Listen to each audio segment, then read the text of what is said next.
Hello everyone, this is Chris with Inner Self Guide. Today we're going to be talking about transparency and vulnerability.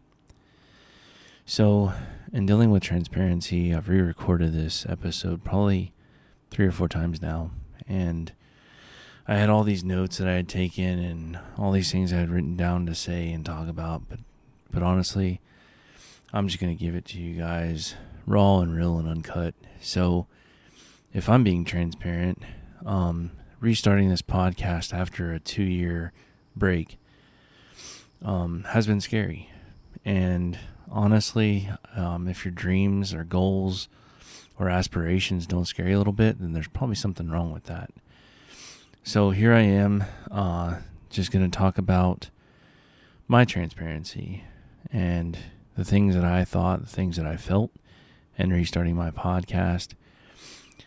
So when I initially started my podcast a little over 2 years ago, didn't really have a lot of fear. There was some monetary things that kind of scared me a little bit, like the cost of the computer. I got a MacBook Pro Air or something like that, whatever they call it, and got some microphones, an interface, got all this equipment, and that was a little scary, spending money on something that you're going to start.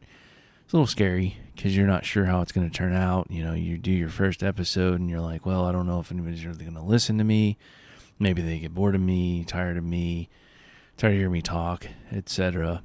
So restarting it has been pretty scary, to be honest, because again, I started having these thoughts, and instead of monetary fear, this time it was a real fear, a raw feeling of, what if people don't like my content? What if they feel like I'm not the most knowledgeable, most intelligent person that's ever talked about transparency and vulnerability and things like that, and all the other topics that I plan on discussing? And then I was like, you know what? Despite my fear, despite being scared, being transparent and vulnerable when it comes to making my podcast, worried about what people may think of me, what people may say, whether or not people will listen, whether or not it's just going to be me, I'm going to be my biggest fan kind of thing. I decided to put all that aside and restart.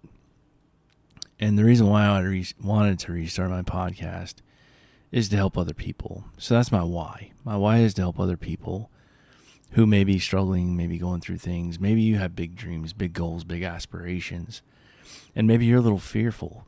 Maybe you're a little scared, because it opens you up. It opens you up and it creates impossibility, right?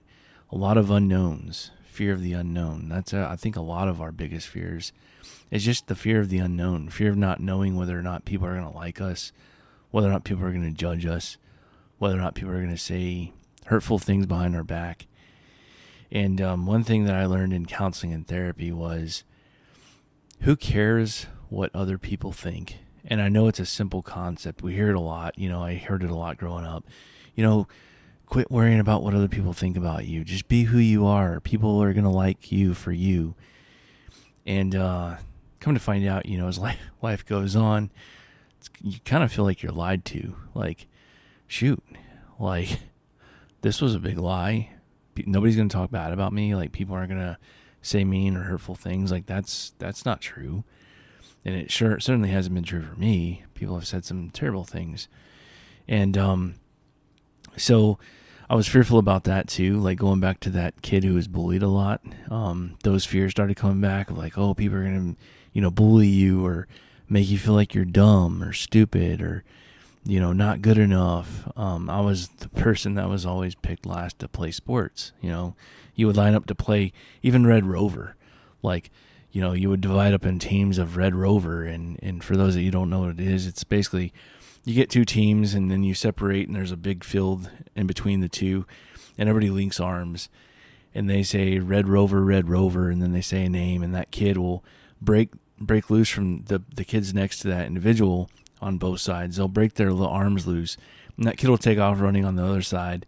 And their goal is to break the chain link of the other side. And if they do, then they now become a part of that other team. But if they don't, they're out. That's it. Game over. And so I was even the last to play that of all things. I was picked last to do that. And so what I'm getting at, and what the point is here, is that I had a lot of fear coming back on after 2 years. Fear of the unknown, fear of, what if people don't listen? And, it's just going to be you this time. You're not going to have a guest really that often. You're not going to have a co-host, if you will. It's just you and you alone. And honestly, like, as a kid growing up, I really didn't like team sports because of that reason, because I was always the last one picked. So as I got older and graduated high school, I worked at a golf course, and I found out that I wasn't the best at golf. Really and truly I wasn't. But honestly, I enjoyed this sport, and the reason why I enjoyed it so much is because it was me against me. Most times I would go out by myself. I would go out by myself, or I'd go out with a group of like 3 or 4 guys who were way better than I was, but there was no judgment. Probably one of the first times in my life, I didn't face any kind of judgment or ridicule or made to feel like I was terrible, because at the end of the day, it's your score. And your score is your score, right? You can't blame anybody else. It's not a team sport. You can't blame anybody else unless you're playing scramble or something like that, but you can't blame anybody else. Your score is your score. Same thing with boxing. It's you versus the opponent. And if you lose that fight, well, guess what? It's because you're ill-prepared. You didn't train hard enough. Your nutrition may have not been the best. All these things, like you didn't work as hard or weren't as strong as your opponent. And the reason why you weren't strong is because you weren't putting in the work. And so I really thrived in those kind of environments where it was you against you, essentially. And so I decided to go all in with this thing and do it anyway, despite what people may think, what people may say about me, what have you. I'm just going to do it. I'm just going to put myself out there. I'm going to do the thing and overcome that fear, and just be vulnerable with you guys and let you know, like, if you have a big goal or big dream and it doesn't scare you a little bit, your dream probably isn't big enough. And you may have heard that before, but I'm probably not the first person to say that. I know it's probably not some miraculous big thing that I'm saying, but it really is true that, if your dream or your goal or your aspiration doesn't scare you a little bit, it's probably not big enough. And so my transparency is that I had a lot of fear coming in this thing and restarting this. And I really hope that people are kind, not overly kind. I want some honest feedback as well, but I do hope that for the most part, people are kind and people are supportive and appreciative of the content that I put out. But that was a big thing. And so by me being transparent, obviously that opens me up to be vulnerable to judgment and comments and those kind of things. But despite that, I'm still going to continue on. And one thing that I learned in counseling and therapy is that if people don't like you, that's their problem. If people don't think that you're awesome, that's not a you problem, that's a them problem. And that was me in therapy, counseling, when I was dealing with all the bullying that I had faced as a young kid and adolescent. Coming to grips with, like, I'm awesome. Those people that made fun of me all those years ago and said all these horrible things about me, etc., they don't have a place in my life, and those aren't my people, those aren't my friends, and that's fine. And so I really just want to jump in here and talk about transparency and vulnerability with you guys, and just share that with you, that, hey, if you're going through something, or you need to have a conversation with somebody and you're a little scared or nervous about it, just say what you need to say. Just be transparent and honest anyway. Just do it. Because once you do that, all that built up anxiety, built up pressure, built up, maybe it's anger, maybe it's a little bit of aggravation, whatever you're feeling, and you know that you need to say these things and get them out there, get them off your chest, just do it. Obviously, like, don't just go in guns blazing or like a bull and just charge in the thing and say, hey, you and I need to have a conversation. We need to have it right now. I'm not saying attack it like that, but just think of a way that you can have this conversation and it be a honest but also tactful and hopefully be something that can carry forward and not something where somebody's going to jump on the defensive or jump on the offensive and be like, oh, how dare you say that about me, or how dare you bring this up, what have you. So bring it up in such a way that's going to be productive. And so whatever you're going through right now, and there's a transparent, there's a conversation that you need to have, and you need to just be honest, get it off your chest. The other person on the receiving end, it may be hard for them to hear, but it's a conversation that needs to be had. You don't want to be that person who carries around, like I did, carried around all of this anger and aggravation, frustration, some depression, and sadness for things that people have said and done to me over the years. You don't want to carry that baggage around with you for 20, 30 years because you never had an opportunity or a chance to speak your truth to that person or to those people. And I can give you some examples of that, but I won't do that. But because I don't want to upset anybody on here or anything like that. But there's people that I know really well that have done that. They've just kind of lived their life in such a way that they don't want to upset anybody. They don't want to ruffle anybody's feathers. So they kept a lot of things to themselves and never got the opportunity to speak their truth and to have those difficult conversations. But in having those difficult conversations, what you'll find is that it's freeing for you, but it also holds that other person accountable possibly for things that they've said or done. And they may not even realize how badly they hurt you or how the things that they said or did to you bothered you and how long you've been carrying that around. And so just be honest, open yourself up, be transparent, be vulnerable, and you may actually find that the person on the receiving end of that conversation says, like I just mentioned, they may say, man, I never noticed or I never realized that I affected you in such a terrible way. I am so sorry. But if you don't have that conversation, you'll never know, and you'll go through life wondering what coulda, shoulda, woulda been.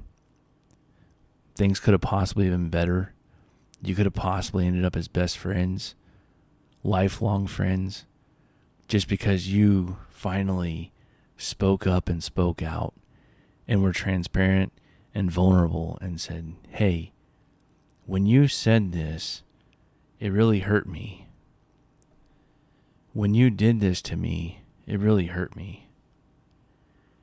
And they may not even realize it and be like, and they may say, I wish I would have known that you were dragging this on for so many years. I never meant to cause you any hurt. I never meant to cause you any pain. I only wanted what was best for you in your life. And so that's my encouragement is, be transparent regardless of what people may think, what people may say, people may judge. And I've honestly changed my whole mindset of, some people will say, well, don't share that with so-and-so, or don't tell so-and-so about that, or don't confront so-and-so because they're very confrontational. Well, even if they're confrontational, if they offended me or they wronged me in some kind of way, they have a right to know how I feel about it because they're the ones that caused me to feel that way. And if they try to turn it back on you and act like it was your fault, that's called gaslighting, which is a form of narcissism.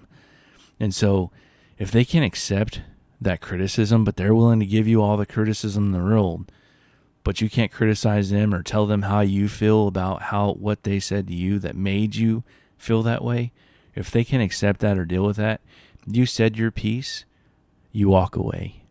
You never have to talk to that person again. You maybe never have to deal with that person again, or you may have to still deal with them, but you just don't really associate with them unless it's about work or things that are going on. Anything else, in a sense, they're cut off. They don't have access to you anymore. And that's also part of transparency and vulnerability, is also setting boundaries for yourself. If somebody immediately attacks you after you bring something that's legit concern or legit feeling that they caused, any kind of pain or feeling that's not healthy, that's actually adverse, healthy, or hurtful, when you share that with them and they become offensive or argumentative or whatnot toward you, you have the conversation, you said what you needed to say, and you walk away. And from that point on, they no longer get access to you. If they want to make rude comments, you just keep walking, keep it moving. Excuse me. You don't even acknowledge them. You act like they don't even exist. You just walk about, go about your day, and just ignore them completely, because they do not matter. And so, again, I just wanted to jump on here, talk about really how I've been feeling about starting up this podcast of Inner Self Guide. Want to talk about transparency and vulnerability, and hopefully this encourages you guys to go out there and be transparent and vulnerable with one another and create community and trust. Until next time, stay blessed.